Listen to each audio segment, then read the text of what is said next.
Okay, I think I've just got a couple more to bring in. So thank you, everybody. What I'm going to be doing is I'm going to start a chat box, which should be available on your screen. So I'm just going to put hello in there, so that if people want to say anything, perhaps where you're dialing in from, that would be really nice. It's quite exciting when you start to see where people are based around the world. So if you'd like to say anything, please enter that in the chat box. Thank you very much.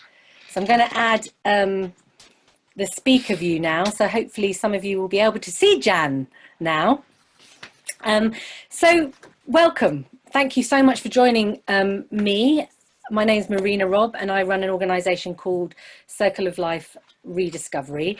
And Jan has kindly agreed to join us in a conversation which for me sits under the banner of common ground, which is really about me having conversations with people about our shared humanity and actually what we share in common with each other. And I think it's ever more important in these times. So I'm deeply grateful for you to take this time, Jan, to spend a little bit of time having conversation with you.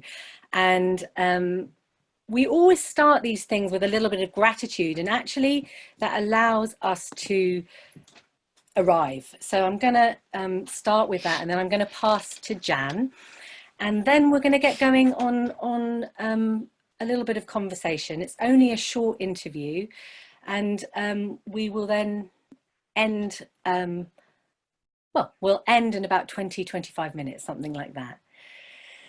So, well, actually today my gratitude is to collaborations, to the potential of all of us working together to make change, and I believe the good-hearted nature of people on the whole to do that. So that's my gratitude. And Jan, would you like to share a little bit of gratitude? Yeah, I knew this was coming, so obviously all sorts of things have come into my mind about what I'm grateful for, and I'm certainly understanding how important the act of gratefulness is.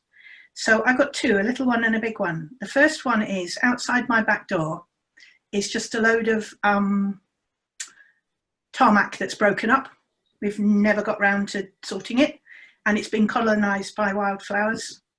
And almost on a daily basis, I greet something new that's growing there. And I just love the fact that I've got literally, as I step outside my back door, wildflowers growing there.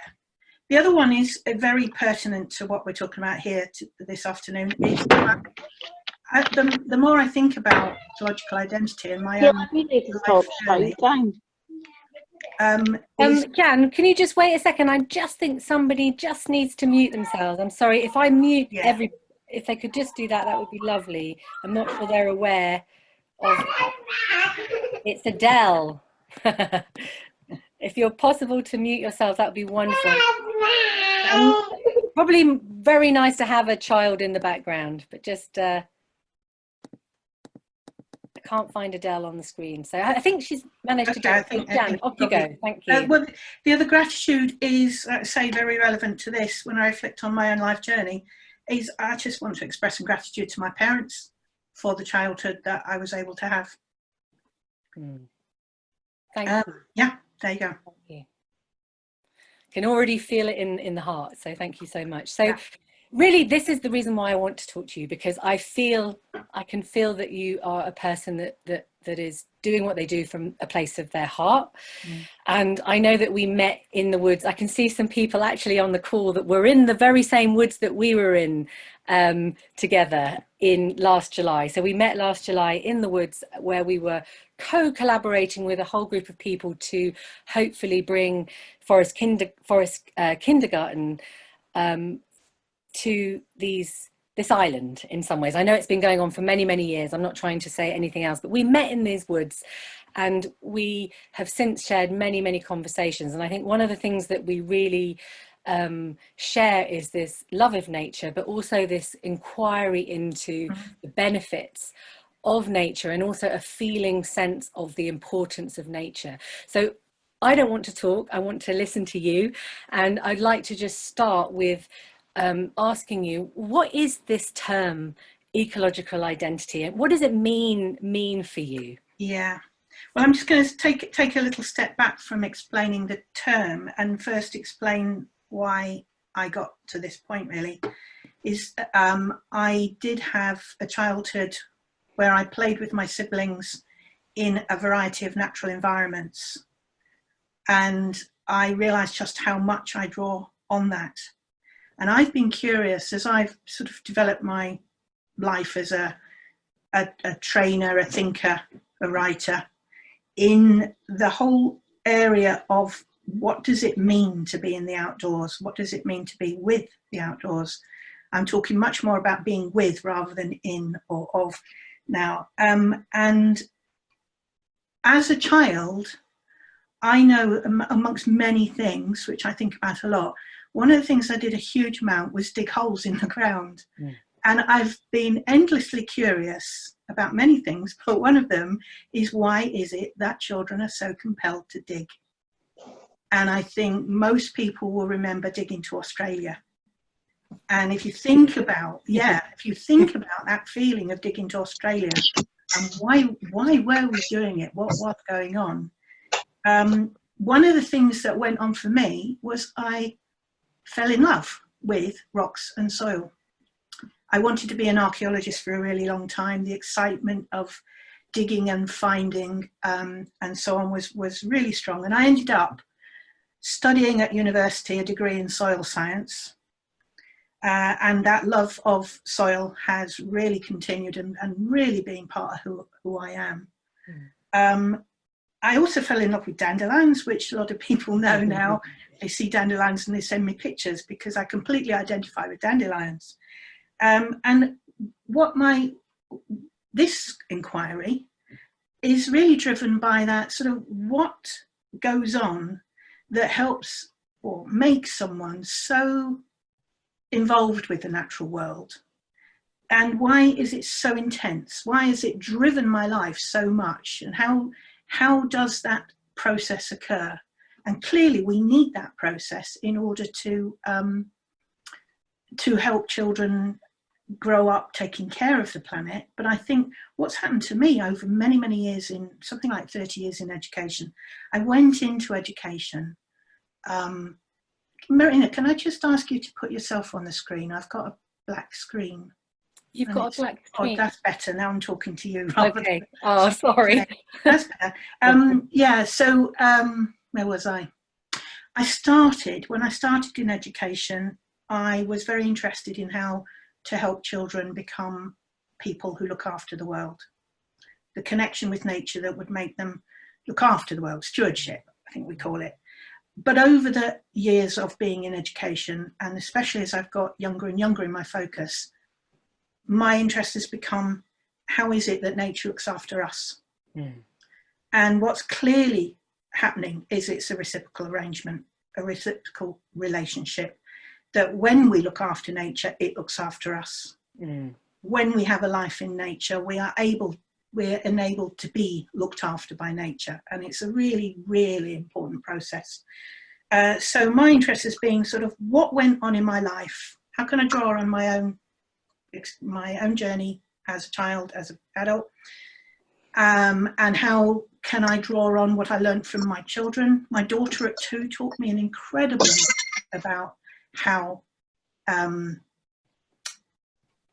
yeah, this is confusing. It's now gone on to somebody else again, the screen. I wonder if you can try and make it. If I talk, I think I come back. You talk, it comes back to you. Okay. Sorry, it's rather disruptive to have it to go to someone else. Yeah, so that's my journey. I started calling myself a mudologist, and by that I mean not just someone who studies soil, someone who studies children's relationship with the earth. That's what I mean by mudologist. And so the ecological identity, when I came across the term ecological identity, it just held everything that I'd been inquiring about. Why do children jump in puddles? Why do children make dens? Why do children dig holes? Why are these universal play behaviours?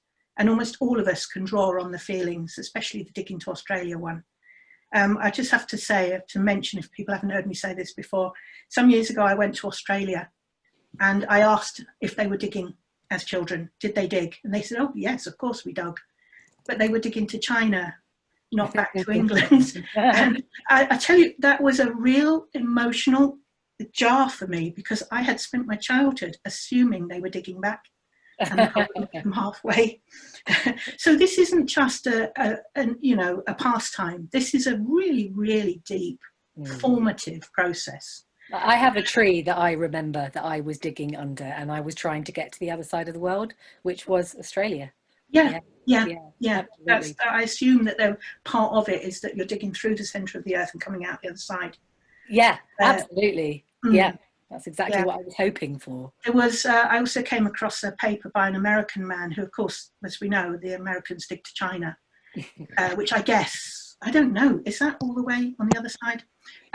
But he said, as a 4-year-old, that he could hear the Chinese voices coming up the hole. So we've got somebody coming in, just need to mute them. Yeah, okay, thank you. I suppose that's what happens when somebody joins, the screen goes to them. So ecological identity, I hadn't heard the term. I'd heard some related terms, but I found this book, which I want to let everybody know about. We'll hopefully share the actual information later, but it's called The Goodness of Rain. And the subtitle is Developing an Ecological Identity in Young Children. It's by Anne Pellow. And it is the most remarkable book. And it just completely inspired me.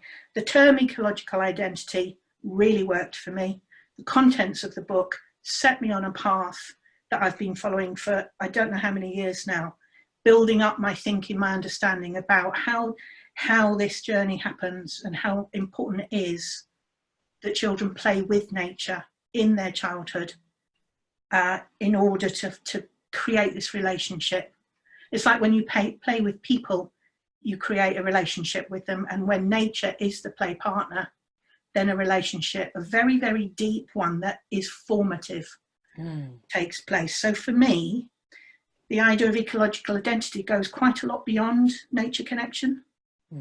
Being connected to nature, it's part of the way there. It does feel reciprocal, but I don't know that that gives the feeling of it being formative, that this formulates the person that you are through your life. And I think that playing with nature is the core of building this feeling of being really, really bonded, much more than connected. So can we talk a little bit about that then? Just thinking about the early years or the beginning of life, and thinking we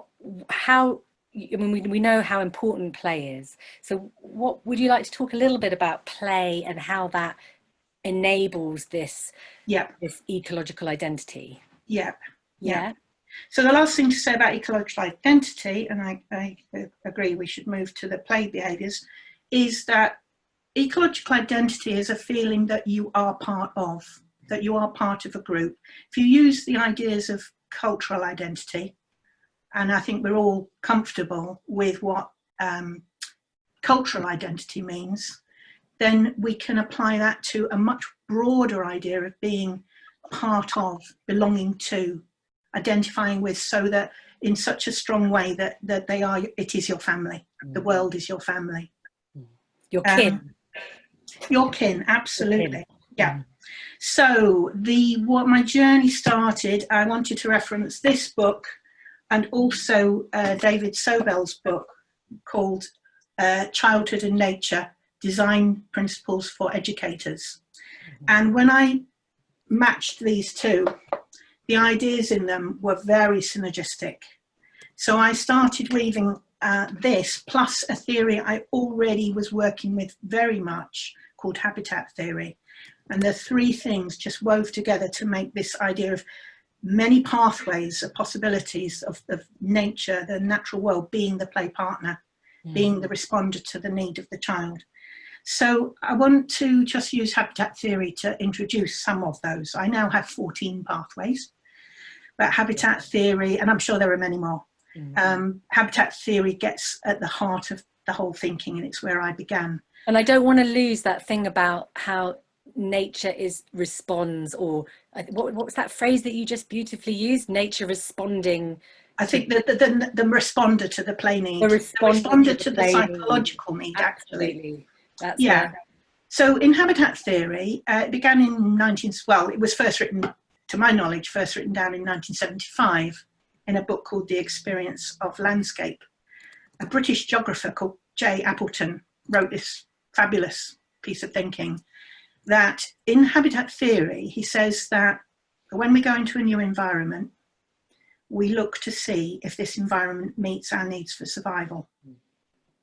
And he identified those needs. So that's the very first thing you do is you go into anywhere new, your brain scans the environment and says, am I safe here?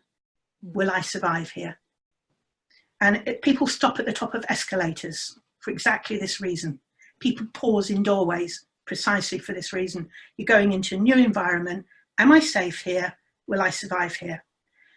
And in terms of life survival, the four things that he identified were refuge, which I think everybody would know that that meant building your own home, having a safe place to withdraw to, a place you can retreat to, but one you've made yourself is particularly powerful. Now this, when I came across this, I've had a long inquiry as why did I spend so much time in my childhood making dens? Why is it universal across the world and through time, den making, called lots of different things. I love the way Australians and Kiwis call it cubbies. They call them cubbies. Americans call them forts. Everybody has a name for them. And I think it's interesting, actually, the different names that have been. Fort is quite an interesting one. It's like repelling the enemy. But that's what refuge is. It's having a safe, secret place where you can avoid danger and where you can seek calm. And so it's feeling hidden and safe. And I could go into refuge and den play, a whole webinar on that quite easily. But that was the first one. And that one so just hit me really deeply. Yes, refuge. That gives me an understanding of what den play is about and why it's so important and why it matters that we give children a great deal of den play. Prospect is the next one. That's, you know, when you go on holiday and you always climb the 184 steps to get to the top of the tower to see the landscape below. Prospect is tree climbing. I think that's the kind of core childhood one, or going to the top of the hill and being king of the castle, that feeling. The feeling of being up high, being able to survey the landscape, map things out, see danger coming, all those things. Then the third element of habitat theory is trail. That's about exploring, navigating, mapping out. And again, children travel all the time. That's a very strong part of their play. If you go into a new environment, you follow the pathways, you work out how things are all placed in relationship to each other. So trail and prospect, you can see they kind of work together. But trail is about journeying and mapping out. And the final one, and this is the one I'd like to use if we've got time to go into, is source. That when you are mapping out your environment, the key things you're looking for are den making materials, water, food, things for survival. So refuge, prospect, trail and source, he identified these as being our four survival needs. And when you map those onto children's play, you start to see something really significant. You've got den making, tree climbing, traveling along pathways, and foraging. And I think everybody will know if you go to the beach, you end up with a pocket full of shells or pebbles. If you go to the woods, you'll end up with some sticks. And when you look at children's play, isn't that a really deep part of children's play? That foraging, finding, collecting, hoarding, making a museum with older children, but that whole need to sort of search and find. So these four, I think, show you a lot about what I mean by habitat theory. The way I'm thinking about it is that when children play in nature, if nature in a natural environment, if the natural environment is the partner that provides the possibility for this kind of play that is based on a core survival need, it's a deep subconscious drive to play in this way.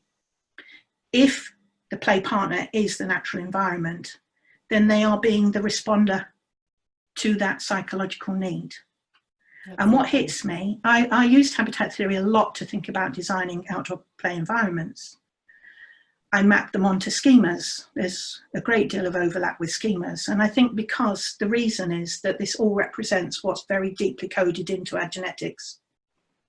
So my thinking about ecological identity is, does this bonding occur that makes you feel like it's your family? Does it occur because nature is actually the responder to deep psychological needs? Well, it's big thinking. It's taken me many years. And I'm already sitting here looking at the time at almost 20 minutes and thinking we're only just approaching what the third question, which I'm fully aware that we want to go much further, but I've promised a shorter interview. So would you just take us over the edge just to where we're going? Let me use foraging. Yes, please. To help you think about Thank it. Thank you. I'm just going to get my slide up to give me the prompts. So as I've said, the things like, let's use foraging. The need to find food and have a stash of food is clearly a survival need. I do look at the world through an evolutionary biology perspective, through a lens. And so this fits for me, this really resonates. So if I ask people to think about blackberry picking in your childhood, the feeling of blackberry picking, I think it's interesting that it's very thrilling to do. The biggest blackberry is always just out of reach. You always end up covered in prickles from the brambles. You suffer the next day with all the itching that all of that does, but you're still driven to do it. And the pleasure of finding the best blackberry and collecting them together in a basket and then having a stash of blackberries, you can really experience, can't you, in your stomach. You can, in your emotional side of you, you can feel what that is about. And what I'm thinking is, this is the beginning of my theory, and I've taken it quite a long way into the physiology now. But the first thing is, finding food and having a stash is an evolutionary need. In children, that evolutionary need is expressed as an urge to play, as a play drive. Collecting, foraging, finding, gathering.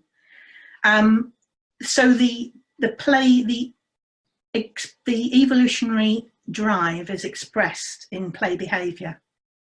So if the environment is able to respond to that urge, then it becomes the partner that is in attachment. So in the blackberry case, or the shells case, or the sticks case, or the pebbles case, whatever you're thinking about, then that gathering of materials responds to the urge to seek, find, gather, hoard. And the nature is being the responder to that. And if we use attachment theory, we know that when a baby has a survival need, it cries. An adult comes along and responds in the right way, then that adult has responded to this deep survival need, and a bonding process takes place. And I'm quite sure it's to do with arousal becoming calm. I have a need, now it's met, and I feel calm and safe. And it's all to do with dopamine and oxytocin. A flood of oxytocin then creates the bonding process. So that's a sort of a very lightweight example of where I'm going with this thinking. But what's really, I think, exciting, and this is part of the conversations we've been having, is that attachment theory is fairly well established, isn't it, psychologically, and the need to have healthy attachment, good enough attachment. And I think what you're talking about now is actually about nature, this attachment with the natural world. Absolutely. And I think it loops us right back, doesn't it, to ecological identity. It does. And the importance of that. And I guess that raises another question then around, well, what happens if you don't get that? You know, what happens if you don't get that nature attachment or that human attachment? And yes, we can't discuss that now, but perhaps, I don't know, perhaps you just say a little bit about why you think it's so important, this ecological attachment, and how. I think it's absolutely foundational. It has many importances. And the first one is the well-being of the person. I know that there were issues in my childhood that meant attachment to people was not as strong as it needed to be. And I'm extremely aware that nature, my attachment to nature, has allowed me to, you know, Be okay. Have decent mental health. And so the first thing is like I said at the beginning, nature looks after us. And I'm so grateful that I have that capacity, that nature can look after me. And I think one of the worrying things is when children aren't able, if they're not able, or have not been enabled to lean on nature as, you know, as that feeling of they're my family, they're looking after me. Absolutely. I am safe in the world. This is a safe place to be in, and all the issues around attachment difficulties. So even when attachment to humans is strong, it's still really valuable to have the attachment to nature, because clearly once you feel identified with the natural world, you cannot make decisions that harm it. Every decision you make is made because these are my kin. This is my kin. I belong in this family. And you can't harm your siblings or your family. So that's important in itself, but I think it is. I mean, there's a whole long story, isn't there, about nature therapy, around having an early life that has allowed you to draw on nature in this way and have this relationship for your own well-being, which then of course you give back. Absolutely. And I know a lot of people on this webinar or conversation will have experience with taking vulnerable groups or groups into nature, and how that is incredibly therapeutic. And what's interesting though is to actually start framing that in terms of this attachment, and then another way of valuing it, this relationship that we... I've just had an important point, I think perhaps is one I would like to make before we end, is that when, as children go back into settings and schools, and that well-being is at the forefront of our mind, well, I hope it is. You know, I think that people have got very rightly focused on social distancing and all of that, but it's quite scary, isn't it? Some of the responses that are being suggested, which I hope people don't make. But that if well-being is going to be at the front of our mind, then playing with nature is going to be part of that response, and it's going to be imperative that we notice these deep play drives and enable them to be carried out, because they are doing such incredibly important work. Well, we have gone beyond time, but I really want to thank you so much, and I know that we're part of a community to come that values playing in nature for a raft of reasons. So thank you for being one of the leading people in this field to bring that to us, and for all the work you've done with the groups, and also for all the books that you've written. And I wonder if people want to find out a little bit more, I mean, could you just say the name of the organisation that at the moment you co-founded? Would you just say the name, and I will write that. I'm going to send it anyway, but if you could say that, that would be really nice. Okay, so it's an enterprise, a social enterprise that exists to join up all the dots so that people can work together and reinforce what we're doing about being outdoors, not just outdoors in nature. Just, I don't mean that word just, but I mean beyond that, being outdoors in fresh air, in sunlight, in rain, all of those. And it's called Early Childhood Outdoors. So the website is www.earlychildhoodoutdoors.org. What you won't see is I've been saying a couple of the key books and the names on the chat, so people have that. Someone has asked actually about getting a recording. Now, you would have had a little bit of a presentation, but my computer decided to blow up before we went on air as such. But so what I'm going to say, you can get a recording. I'm going to put down the website. You will have the link because you signed up to this, but I'm going to just put it down. It's Circle of Life rediscovery.com, and the email, we didn't take your emails, but should you want to get a recording, I'm afraid you're going to have to email, and I will talk to Jan to see whether we can do a mini thing of the presentation. We might be able to. I'm thinking we might be able to take some of the slides and share those that give the summaries. Okay, lovely. And we'll share the recording. The other thing I'd like to say on that front is I've been working with this idea for many years now. I keep coming back to it. I haven't written anything solid yet, other than a chapter in a book called Learning to Learn with Nature, which is published by Sightlines Initiative. Could you say the name, not the name, who is published with? Sightlines Initiative. And that's S-I-G-H? S-I-G-H-T lines-initiative.com. Okay, thank you. They have a shop. They have all the Reggio books. Yeah, that's fine. And they created a very stunning project. And the book comes out of the 4-year project. So the book's called Learning to Learn with Nature. Yeah. And I wrote a short piece in that where I elaborated some of these ideas. That was in 2014. So I have been thinking about this for a while. And I am building up to writing something more solid.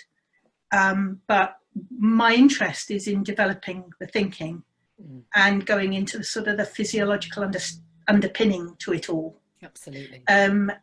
So what I wanted to say was I would very much like people's comments about whether this resonates for you, whether you have other ideas, whether you disagree. You know, I want to shape the model up. So Jan, how do people give you those comments? And those comments are best done through my email, which is janwhite56@hotmail.co.uk. I'm going to put that in here. .co.uk. But just so that you don't have to worry, everybody, it is recorded. If you email me, I will send the recording, and I will send any of the references that we've discussed.